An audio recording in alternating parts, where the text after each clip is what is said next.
Mes frères, je viens juste de regarder ce témoignage, je n'ai pas de mots, je n'arrive pas à imaginer ce que cet homme a vécu. Le pasteur Antonio Junior. Il raconte un témoignage où un policier a tiré 2 fois sur son fils. Ce qui va se passer ensuite est impressionnant. Frères, ce témoignage est tellement fort. Je veux vraiment que vous le regardiez. Alors si vous aimez le contenu édifiant, si vous voulez que je prie pour vous le matin et le soir, alors abonnez-vous à ma chaîne, d'accord? Regardez ce témoignage et ensuite dites-moi dans les commentaires ce que Dieu vous a dit.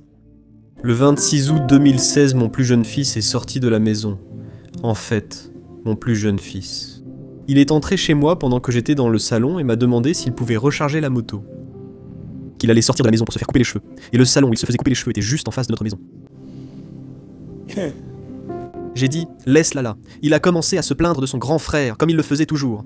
J'ai dit, on en parlera plus tard avec lui, que son frère avait utilisé la moto, vidé la batterie et laissé la moto avec la batterie à plat. Papa, je peux brancher sur la batterie de ta voiture. J'ai dit, on en parlera plus tard, mets-la là, et tout ça. 10 minutes. 11 au maximum. J'ai entendu une rafale de mitrailleuse. Ma femme est sortie. Ça va être difficile aujourd'hui. Ma femme est sortie de là où elle faisait la lessive, de la buanderie, et elle a demandé « Où est Lucas ?» J'ai dit « Il vient de sortir pour aller se faire couper les cheveux. Tu as entendu le bruit du fusil ?» J'ai entendu. Quand elle a fini, quand elle a tourné le dos et est retournée à l'endroit où elle était, notre voisine, Sylvia, elle a crié de l'autre côté, en disant « Valéria, Albert, Lucas vient d'être blessé par balle là-bas derrière. Cours !» Comme j'étais, j'y suis allé. Ma maison était au coin, à l'entrée de la communauté. Mon fils est sorti se faire couper les cheveux. Le salon de coiffure, situé juste en face de notre maison, était fermé car il était déjà plus de 10 heures, presque 11 heures du matin.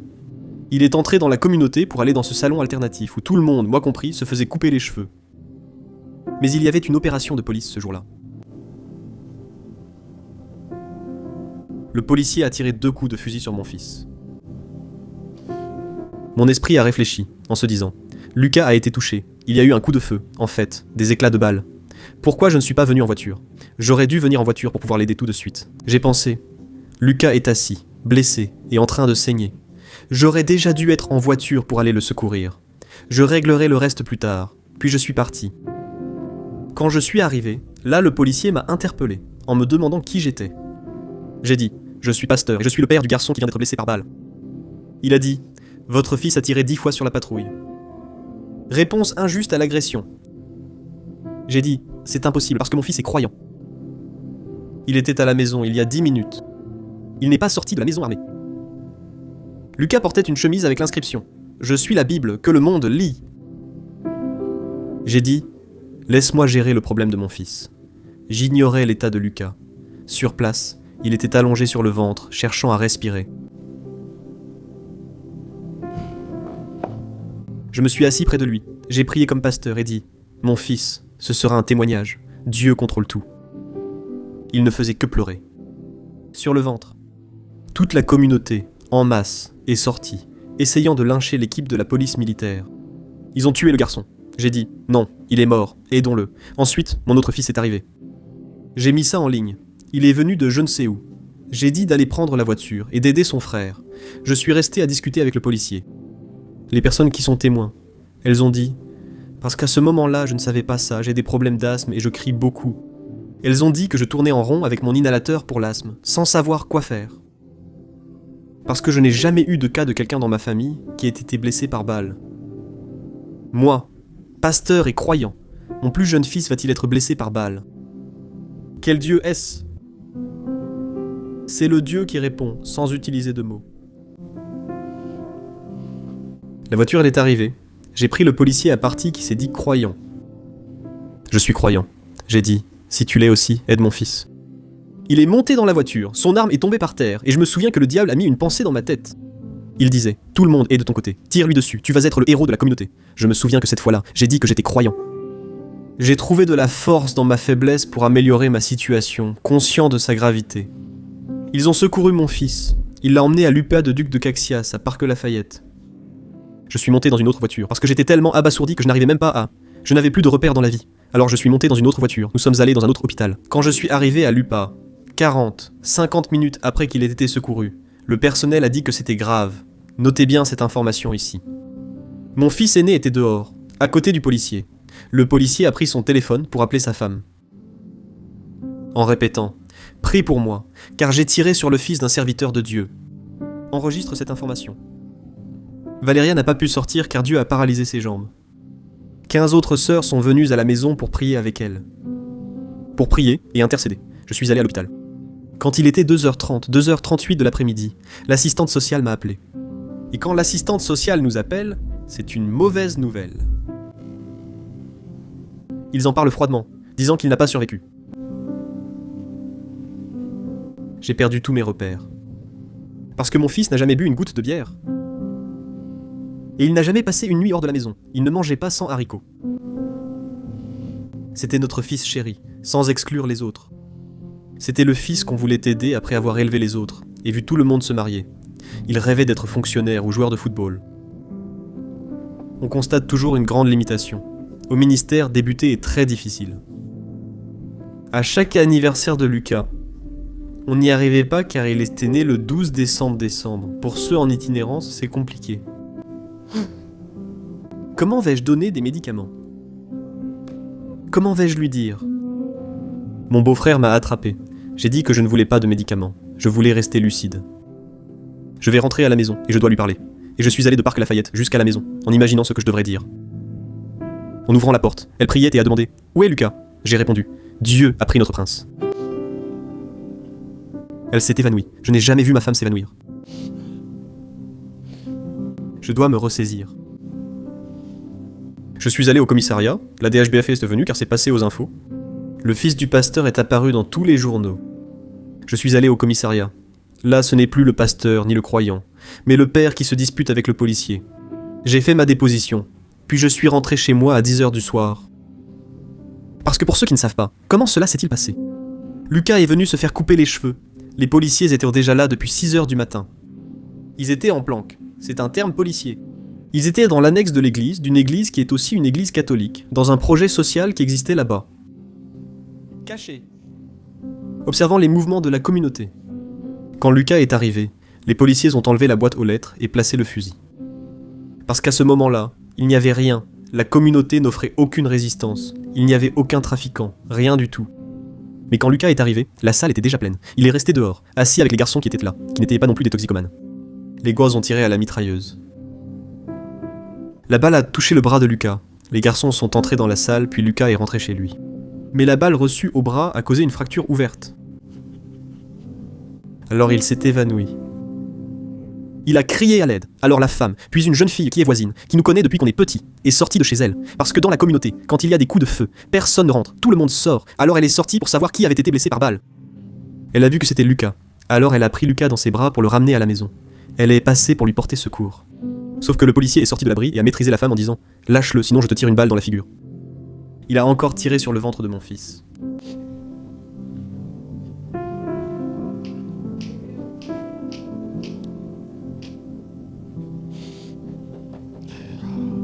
Tout ça, c'est pourquoi.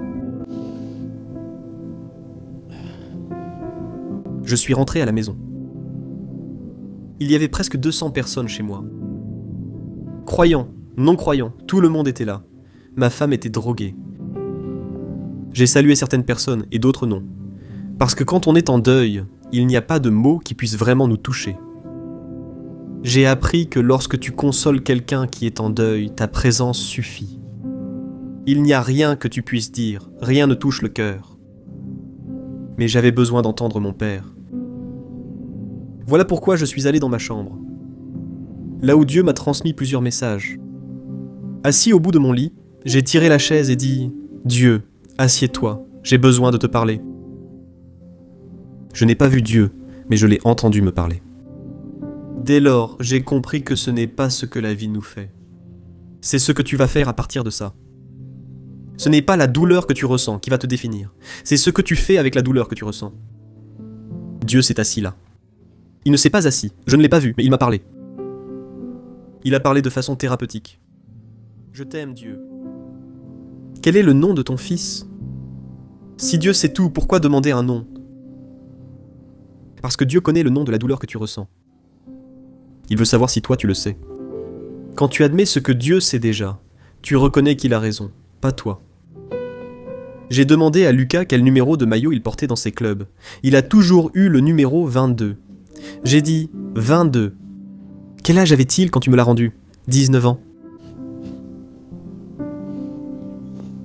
Je ne savais même pas où j'étais. Je me suis souvenu de la Bible. En ouvrant la Bible à Luc 22, 19, je ne connaissais pas le texte alors. Il est écrit, il rompit le pain, rendit grâce et dit, « Ceci est mon corps donné pour vous. Mangez-en tous. » Quand j'ai fermé la Bible, le Saint-Esprit est venu dans mon cœur. En disant, c'est une vie pour une vie. Tu ne connaîtras jamais la valeur d'une âme si tu ne sais pas la douleur que c'est d'en perdre une. Tu es prêt à entendre ça ?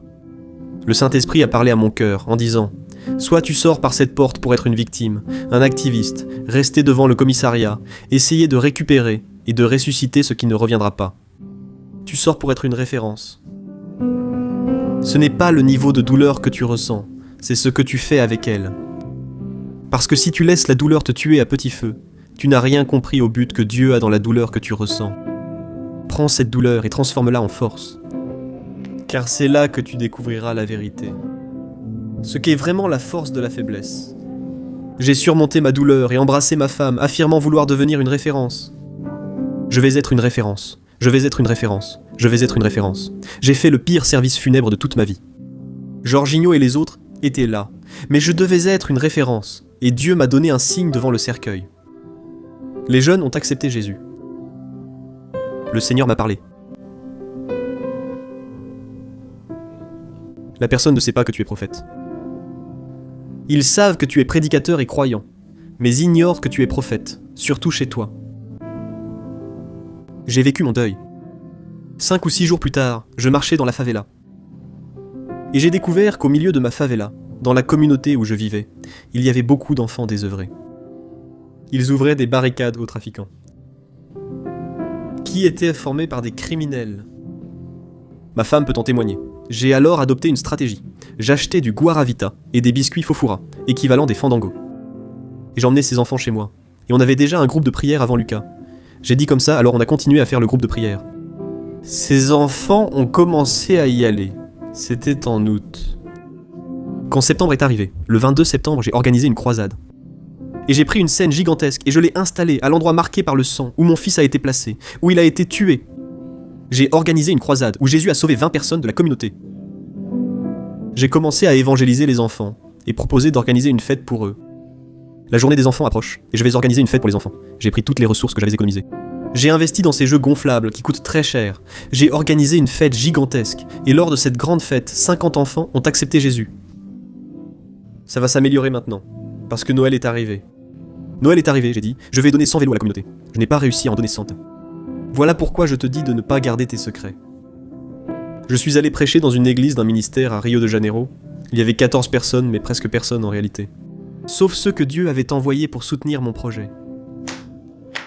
Parfois, il n'y a que la personne clé pour parrainer ton projet. Regarde ton voisin et demande-lui « Pourquoi partager tes rêves ?» Dis-le lui. Parce que tu ne sais pas à qui tu le racontes. Tu as un rêve, mais parfois l'autre n'a pas les ressources. Quand rêve et ressources s'unissent, c'est un projet. Vous n'y êtes pas.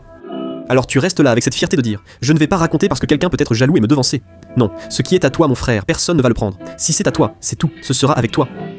En racontant mon histoire devant 14 personnes, un entrepreneur s'est levé et a proposé 100 vélos. Vous n'y êtes pas, vous n'y êtes pas. Il n'a pas pu tenir sa promesse. Nous avons donné 56 vélos parce qu'il a eu un problème et n'a pas pu. Mais nous avons donné 56 vélos.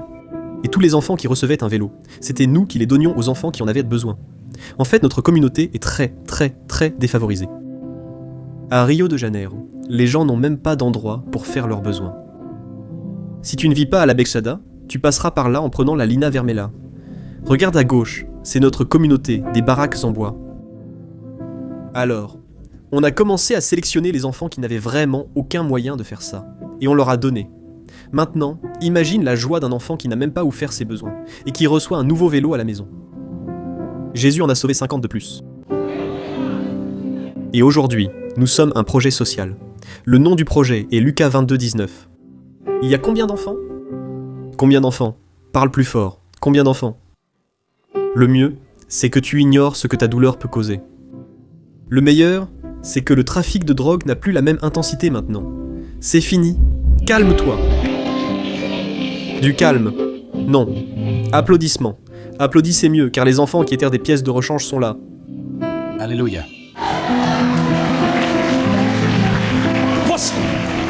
Je te dis que tu ne peux pas te rabaisser. Ne prends pas ta douleur comme excuse, fais-en une force. Tu ne peux pas. Non, non. Je te dis que Dieu a investi beaucoup de choses en toi. Ce n'est pas pour que tu finisses tes jours accro à Netflix. Dieu a investi beaucoup de choses pour que tu ne termines pas tes jours dans une chambre sombre. Dieu a investi beaucoup de choses en toi pour que tu ne passes pas le reste de ta vie frustré. Ne prends pas la douleur que tu ressens en te disant « S'il faut souffrir, je souffrirai avec dignité. Je vais me relever. Fais quelque chose. » Tu as compris cette information. D'accord. Pasteur, j'avais beaucoup de mal à parler du non. Non, le monde entier. Et les gens disaient non. À moi comme ça, non. Le témoignage est une bénédiction. Comment cela peut-il être une bénédiction si c'est moi qui ai dit non? Non. Dire la douleur est à moi, non. La joie est je vais. Diziam para mim assim, teu testemunho é uma bênção. Como é que pode ser uma bênção se foi eu que peguei? Ça ne ressemble pas à quelqu'un qui a dû être brisé comme ça. Com alguém? Je resterai à terre. Porque alguém tem que ser moído. Brisé. Dieu ne laisse pas mourir ceux sans structure, car il t'a préparé à vivre ce que tu traverses, et ne t'éprouvera jamais pour te perdre. Cette épreuve est en train de te faire mûrir. Vous êtes là? Alors écoute ça. J'avais besoin de travailler ce côté de moi. Dia, l'avocat, m'a appelé en disant « Appelle le commissariat pour savoir où en est l'enquête. Parce que jusqu'à présent, aucune enquête n'a été ouverte. » Et il s'est déjà passé un certain temps. En fait, 2 ans se sont écoulés. C'était en 2018. Et je suis allé au commissariat. Et j'ai dit « Mets-toi ta tenue d'église. » Parce qu'ils respectent ça. J'y suis allé avec ma tenue d'église. À mon arrivée, j'ai donné le numéro de l'enquête au nom de mon fils et attendu 1 heure. Après 1 heure, le commissaire qui avait dit qu'il allait me recevoir a dit qu'il allait désigner 2 inspecteurs, qu'il allait partir en mission, donc il ne pouvait pas me recevoir. Je suis resté 1 heure de plus. À leur arrivée, les inspecteurs, papiers en main, m'ont demandé « Vous êtes Albert Ferreira, le père de Lulo ?» J'ai confirmé. Ils m'ont dit « Je vois ici que vous avez un avocat privé. » J'ai répondu « Oui, j'en ai un, c'est mon ami. » J'ai plaisanté avec eux, c'est mon ami. Il est croyant aussi. Ils sont restés sérieux. Ils ont demandé « Il est présent ?» Non, c'est lui qui m'a demandé de venir. Non, sans lui, on ne peut pas te donner d'informations. Ils ont refermé mon dossier et sont partis, me tournant le dos comme si je n'existais pas. Tu sais ce qu'est un déclencheur émotionnel? Il a été activé. Le refus de l'information à laquelle j'avais droit a déclenché mon déclencheur. J'ai revécu dans la cour du commissariat ce que j'avais ressenti à la mort de Lucas. J'ai revu mon fils mort, encore. Je me suis senti aussi impuissant que le jour où il a été abattu. Ma réalité, des pleurs abondants d'angoisse, car ils diffèrent de ceux de tristesse. Les pleurs d'angoisse, c'est cette douleur dans la poitrine qui prend le dessus, jusqu'à te faire perdre le contrôle. Je pleure au milieu de la cour du commissariat. Tout le monde me regarde au restaurant, à la cafétéria. Je pleure encore, et une voix dans ma tête dit « Tu as perdu !» Tu as perdu ! J'ai dit « Seigneur, j'ai perdu mon fils, et le diable m'humilie, tu as perdu !» Et moi je pleurais. Je pleurais 1 minute, 2 minutes sans avoir de larmes, 10 minutes, jusqu'à ce que je me souvienne d'une information. Parce que j'ai beaucoup lutté contre la dépression, moi et toute ma famille, et je me suis souvenu que les neurosciences disent que le meilleur outil contre la dépression, c'est la gratitude. J'ai dit « Seigneur, au lieu de questionner, je vais remercier » et j'ai chanté. Nous voulons élever ton nom et te remercier pour ton œuvre dans nos vies. Nous avons confiance en ton amour infini.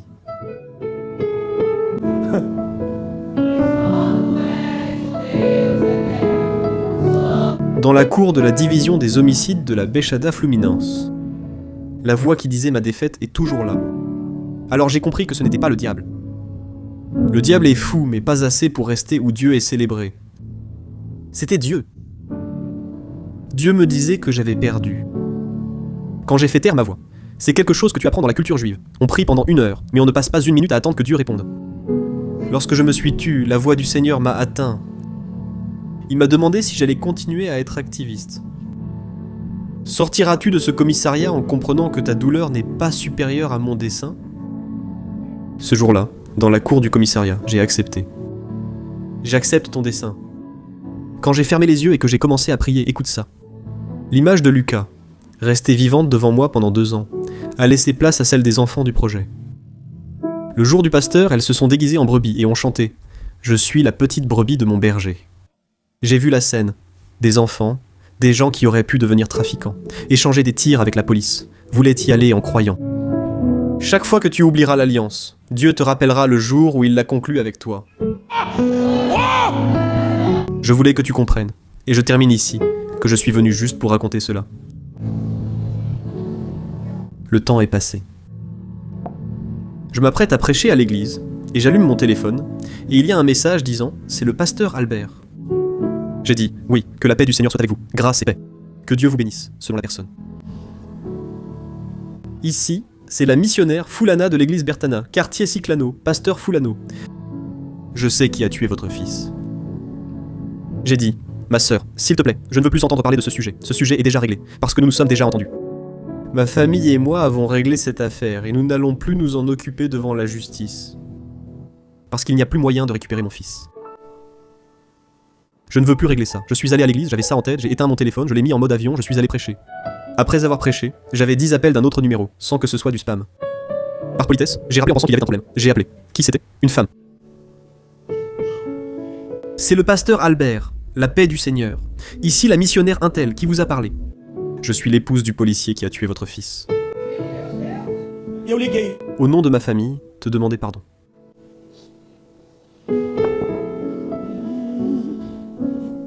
Alors, on utilise ça comme échappatoire, n'est-ce pas ? On casse le verre, on crie sur les débris, pardonne-moi, juste pour ne pas pardonner. J'ai dit, sœur, ta famille a mutilé la mienne. Ton pardon ne ramènera pas mon fils. Mais le problème, c'est que si je ne te pardonne pas, je te garderai pour toujours dans ma tête. Ayant compris que le but de Dieu dépasse ma douleur, dis à ton mari que je lui pardonne. Je n'engagerai plus jamais de poursuite contre lui. Musique. Musique, quand tu fais comme ça. Dieu a débloqué ce qui était bloqué dans ma vie. Dieu ne m'a sans doute pas amené ici pour mon témoignage, mais pour te parler du pouvoir du pardon. Sais-tu pourquoi cette femme a pu concevoir à nouveau ? Parce qu'en réalité, ce n'était pas son utérus qui était stérile, c'était son esprit. Si ton esprit est stérile, ton utérus ne conçoit pas. Les victoires et bénédictions n'arrivent pas car notre esprit est stérile. À Capharnaüm, quand Jésus a vu le paralytique descendre du toit, la première chose qu'il a faite a été de pardonner ses péchés. Jésus doit d'abord soigner la paralysie de l'âme avant de guérir le corps, sinon la guérison physique serait inutile. Quand Anne est allée prier avec l'amertume dans l'âme, elle a prié. Donc le problème d'Anne, en plus de la stérilité, c'était l'amertume. S'occuper de l'utérus sans traiter l'amertume ferait naître Samuel avec elle. Or, Samuel n'était pas la vengeance, mais la réponse. Vous êtes là ou pas ? Tu ignores combien le pardon libère.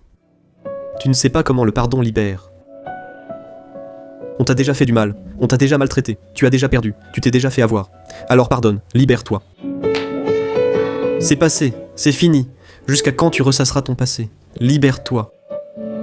La personne qui t'a blessé a refait sa vie, fondé une famille, vit déjà dans un autre état, a grandi. Pendant ce temps, tu restes prisonnier de sentiments dont Dieu t'a dit de te libérer. Libère-toi. Ta vie stagne car tu restes attaché à de mauvais sentiments. Et je suis pentecôtiste jusqu'à la moelle, mais je ne sais pas s'il existe un ange au ciel avec un balai pour pouvoir balayer les déchets émotionnels du cœur du croyant. S'il y en a un, qu'il vienne ici chez Isabelle aujourd'hui et enlève de ton cœur toute impureté que Dieu n'a pas mise, libère-toi. Libère-toi. Enlève cette personne de ton esprit. Sois libre, sois heureux, sois béni. La douleur que tu ressens n'est rien comparé au résultat qu'elle peut t'apporter. Libère-toi. Sois libre. Et maintenant, pasteur, sourire aux lèvres. Les enfants sont devenus croyants. Les parents venaient chez nous demander ce que nous faisions avec leurs enfants. Jésus a utilisé les enfants pour convertir les parents. Alors ma douleur n'a pas seulement donné naissance à un projet, mais aussi à une église. Une église ne s'ouvre pas, elle naît. Parce que dans la douleur que tu ressens, une congrégation est en train de naître là sur ton balcon. Donne gloire à Dieu. Dans la douleur que tu ressens, une salle de prière est en train de naître là chez toi. Donne gloire à Dieu. Aujourd'hui, nous sommes le secret de Dieu, vie pour vie. Acto Lucas 22, 19. Constitué de parents qui ont des enfants et d'une communauté qui est atteinte par l'évangile. Pousse un cri de gloire à Dieu. Fais-lui une accolade et dis-lui, tu connaîtras encore de nombreux miracles. Dis-lui, accoucher fait mal, grandir aussi, car la douleur annonce la nouveauté. Des choses de Dieu se passent pour toi dans le monde spirituel. Dieu ne m'a pas envoyé pour te promettre, mais pour t'affirmer que c'est déjà réservé. Un jour tu diras, gloire à Dieu. Lève-toi, je veux prier pour toi. Alléluia. Merci de prier pour notre projet. Je fais ça partout. Ensuite, si tu as un peu de temps, va sur la page Instagram et ne nous suis pas, s'il te plaît. On a besoin d'abonnés, d'engagement. Je suis assez archaïque avec ces trucs de médias. Les gens me taguent là-bas, je ne repartage même pas. Mes enfants disent que je suis antisocial. Ouais, je suis vraiment un gars de la vieille école, on ne sait pas utiliser ces trucs-là. On utilise juste le téléphone de... Je viens encore de l'époque du téléphone à cadran, de la pièce sans du Christ à du pouvoir. Mais je voulais prier pour toi. Je ne connais pas le niveau de douleur que tu ressens.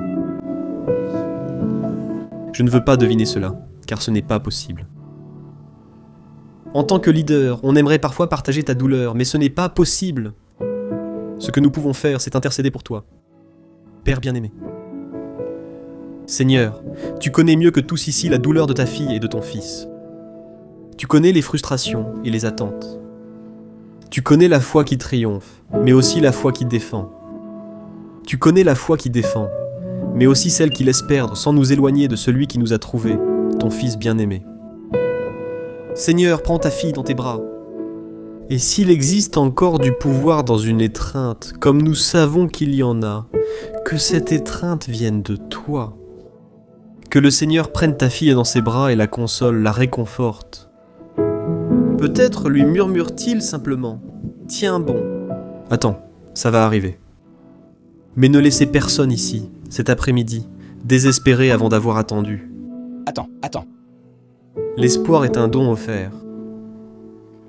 Et parfois, quand on perd l'espoir, il est difficile de garder la foi. Aide ta fille. Que nous sortions d'ici sous ta bénédiction et ta direction. Au nom de Jésus. Regarde-moi. Je ne sais pas si tu as fait ça. Si tu es ému, serre quelqu'un près de toi dans tes bras, homme avec homme, femme avec femme, et dis-lui, ça va arriver.